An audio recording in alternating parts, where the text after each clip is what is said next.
Hello les amis et bienvenue chez Family Flow. Aujourd'hui on va faire du bricolage, tout simplement parce qu'il y a deux nouvelles recrues chez Family Flow. Une poule et un coq, ce qui nous fait 3 poules plus le coq.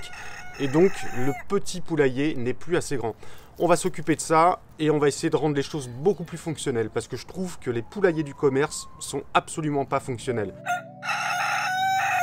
Je vous montre. Donc ça, c'est le poulailler qu'un ami m'a prêté pour me dépanner.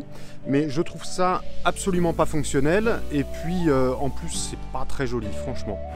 Du coup, on va se servir de ce petit espace, en fait, qui sert pas à grand-chose, mais qui est, somme toute, suffisamment grand pour y caser un pondoir. Bon, il me reste juste à regarder ce que j'ai en matériaux de récupération. Et puis, bah, direction l'atelier. Allez, let's go!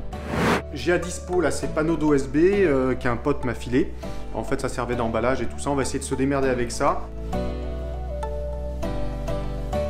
On a fait un petit crowbar, c'est pas exhaustif hein, parce qu'on va voir comment on évolue dessus. Mais et puis c'est surtout par rapport aux matériaux qu'on va avoir à disposition. On fait toujours ça comme ça.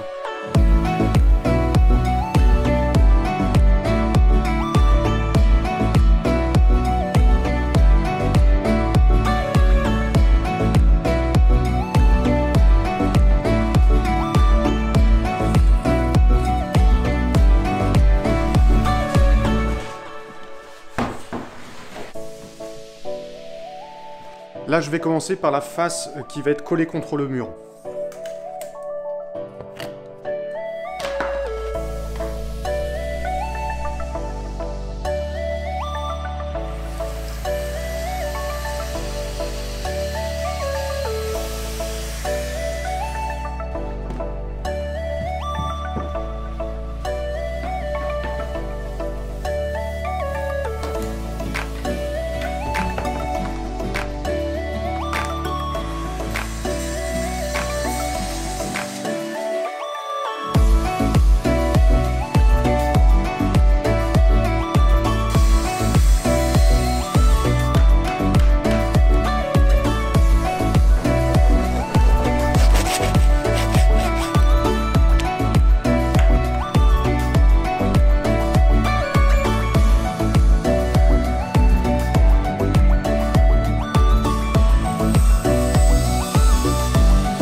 J'ai fixé le fond, la partie qui va être sur le mur, le sol, et puis les deux parties droite-gauche qui vont être fixes, elles. Et en fait, tout va se passer devant. Il y aura juste sur le côté la petite trappe qui va leur permettre de monter dans le poulailler.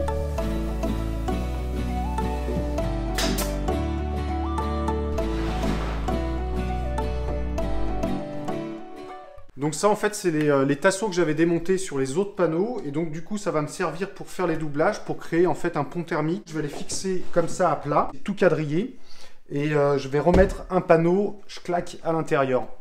Et là les poulettes elles vont être au top.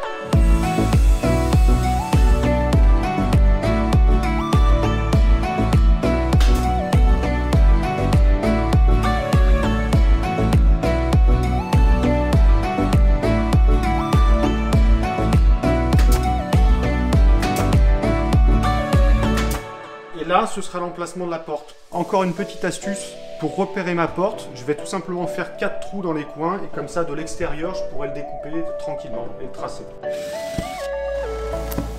Donc là, c'est la face nord. Non, je rigole, ça c'est la face visible et donc c'est là où je vais découper la porte.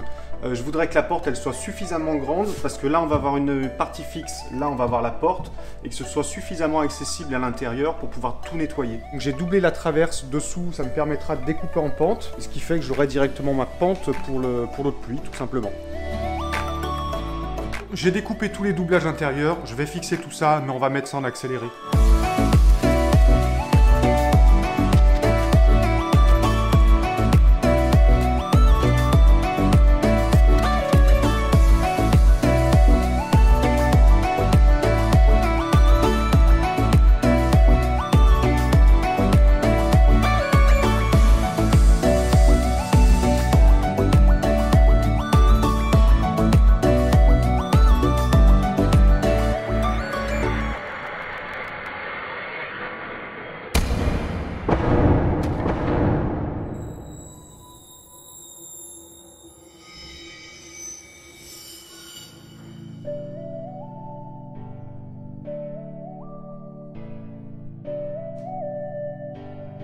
que je vais faire, hop, hop, c'est rajouter des lambourdes pour renforcer un peu le fond, quoi.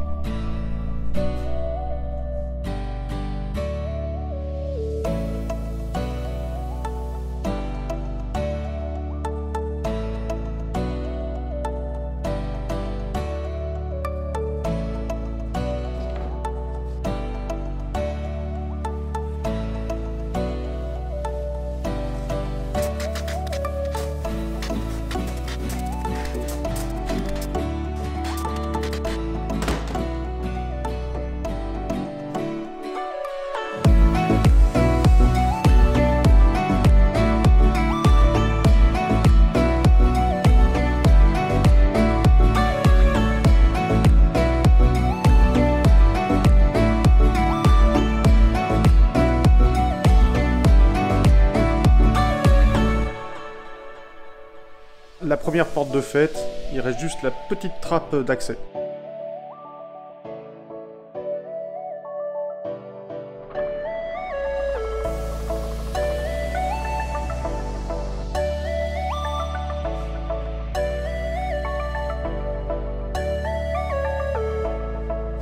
Les ouvertures sont terminées, maintenant je vais passer à la toiture.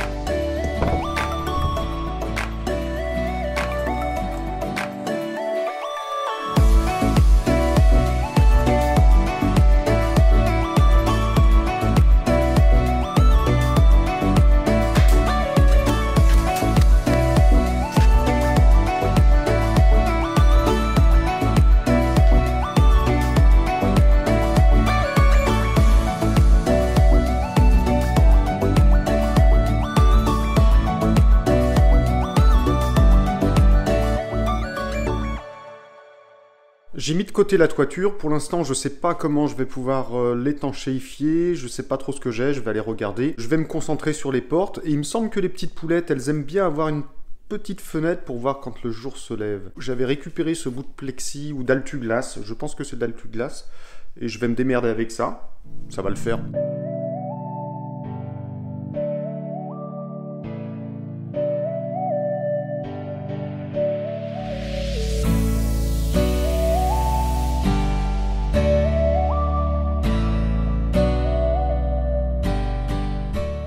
Je m'apprête à fixer les charnières sur la porte, mais avant ça, j'aimerais bien faire un habillage pour cacher tout le tréplis.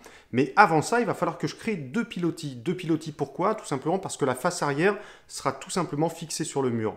Mais vu que ça va partir en totale improvisation, je préfère vous faire ça à l'accéléré et on voit le résultat. Allez, c'est parti!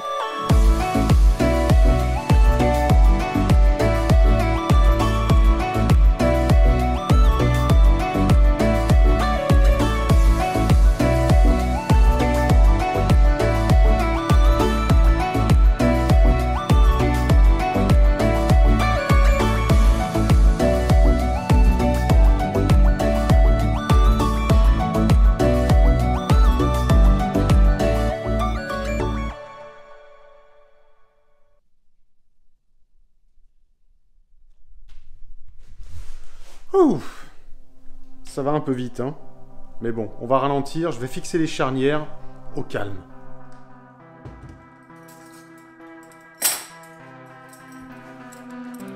C'est ça.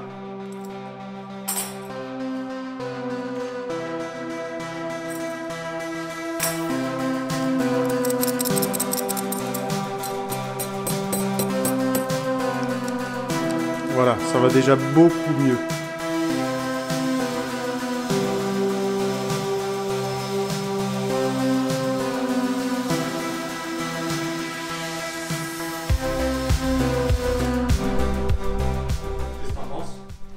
C'est trop beau, on dirait un château pour poules. Ah non, un écurie pour chevaux poules.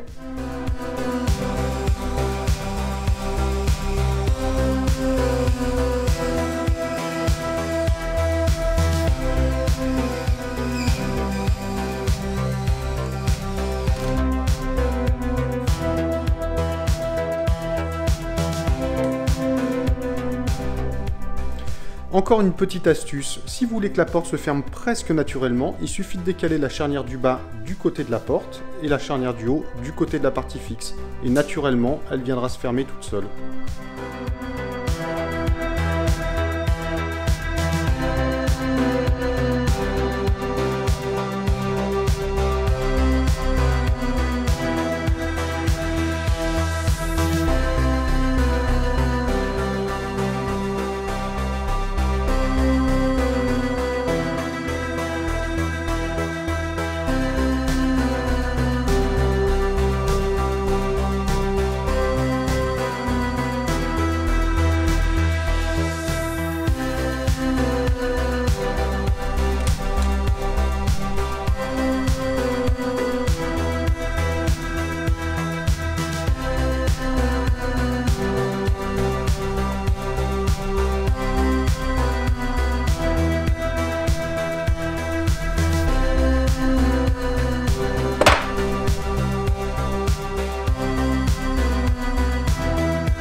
Ça c'est des scotch parce que tout simplement c'était des échantillons de traitement de parquet et que j'ai récupéré. Donc ça c'est du plaqué chêne, ça c'est du chêne massif, l'autre c'est de la volige. Et moi je trouve ça super intéressant en fait de se démerder avec ce qu'on a. Tout ça c'est des matériaux que j'ai récupérés soit sur les trottoirs, soit des copains qui m'ont apporté ça. J'étais pas contraint par la taille en fait de ce petit poulailler quoi. D'ailleurs c'est pas un poulailler, c'est un pondoir finalement, un dortoir. Et du coup voilà, de partir en improvisation comme ça, moi je trouve ça vraiment super intéressant. Là du coup ça me permet de, on va dire, développer cette créativité. Je trouve ça même limite plus intéressant que d'aller chercher des planches toutes neuves. Là, je pense que le résultat va être assez sympa. Je ne sais pas encore ce que je vais faire de ce côté-là. Bon, après, il y a encore tous les bacs intérieurs, parce que j'aimerais bien préparer des bacs en fait, qui soient pratiques à nettoyer, que ce ne soit pas une contrainte de s'occuper des poules. On pourra acquérir en fait plus de détails de fonctionnalité. Et au-delà de ça, que ce soit beaucoup plus confortable pour les petites poulettes, les nouvelles. Ce qu'on va faire, on se retrouve la semaine prochaine. Et puis on continue quoi. Voilà, et on verra bien le résultat. Et puis, comme d'hab, en attendant, restez libre, autonome, et pensez par vous-même. Allez, bye!